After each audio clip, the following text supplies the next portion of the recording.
Hello, everybody. This is your man, Jay Takashi. I'm here to bring you guys another anime episode review of Eminence in the Shadow, Season 2, Episode 3. This is going to be fairly quick, so let's get right into it, guys. And if you're new to the channel, be sure to like, subscribe, comment, all that jazz. Spread the video around. It helps the algorithm. Like I said, it helps my channel. And, let's get the algorithm going so people can see the work that I put here. But that's being said, let's get into it. So, guys, in this episode, it was basically a battle. It was basically a battle royale to get to the Blood Queen. And in this and also in this particular what went on in this episode, we have a backstory battle royale, like what I just said, and quote unquote reveal. So let's get to the quote unquote reveal. So basically, the woman that has been traveling, the quote unquote vampire hunter that has been traveling, I guess, like, palling around with Sid's sister, is actually a vampire herself, who has not drank any blood whatsoever, and has kept her apart, not to drink blood, based on the wishes of her departed queen.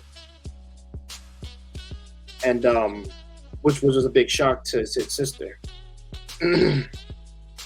Like I said, I have a hard time naming her sometimes, guys, so I do apologize for that. But it goes to show how long, when she got attacked by the tyrant, quote unquote tyrant, looking to actually fight somebody very powerful, she had to literally suck blood from Sid's sister and literally use the power she hasn't managed to use in a very long time, in order to somewhat put up a fight. Which, by the way, she's no match for the tyrant. Shadow comes in and kicks that motherfucker kicks him right out of the tower. He kicks him out of the battle tower. Is what I call it. Which is really funny, by the way. He did it. He just you're like modern. Like, get out of my way. And I assume he did that literally just in the cover of trying to protect his sister. So, it is what it is there. Also, we also get to the backstory of literally how, what happened in the past when they came to vampires, when they existed at one point of time when they were actually being hunted by humans to a certain amount of point because they were getting out of control. And they were put on stakes, they were burned by the humans. Humans were trying to make them go extinct just because they were controllable and volatile. And within the community at the time, I'm sorry about that. Queen Elizabeth, as we say, Queen Elizabeth, Blood Queen Elizabeth, wanted to humans and vampires to prosper together, wanted to live in harmony. And it's, like I said, very similar to the whole Charles Xavier thing, literally, where he wants humans and mutants to to coexist one another.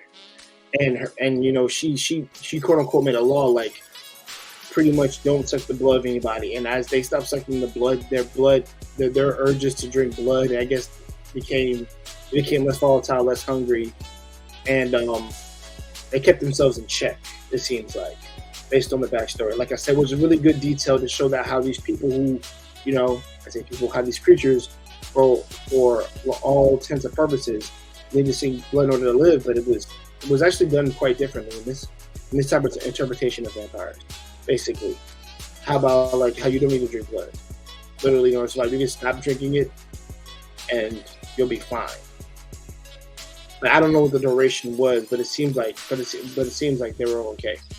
The problem with their queen, though, Elizabeth, is that she couldn't hold in her hunger and thirst. Therefore, she actually, which is funny because she actually technically went against the very law that she enforced, and she couldn't hold herself back because technically it was killing her not to be able to drink any blood. And she goes on a frenzy and just drinks the pills and drinks the blood of a lot of humans.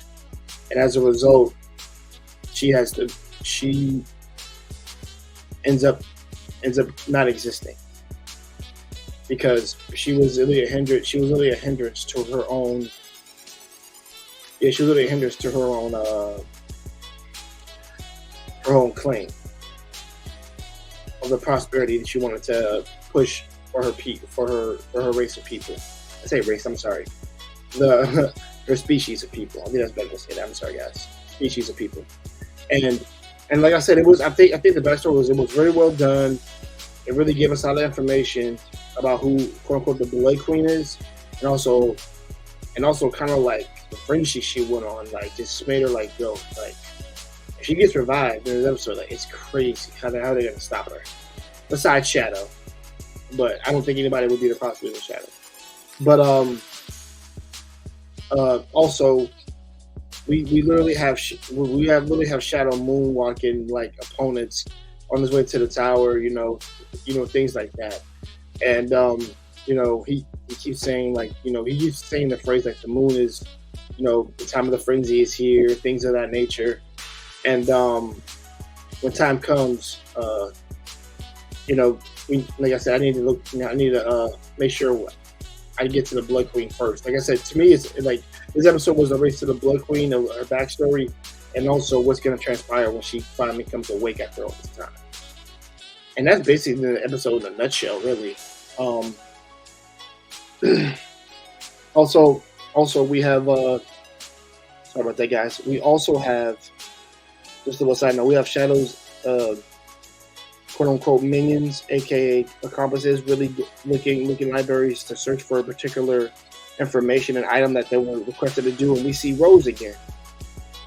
And Rose was heard about Sid being kidnapped, and they kind of stop her and tell her, like what by us doing I forget what girl it is, but I think Beta sits down and tells her like, our mission is such and such, and by us doing so, we will save the sacrifice, things of that nature. So don't worry about it. So she gets in line.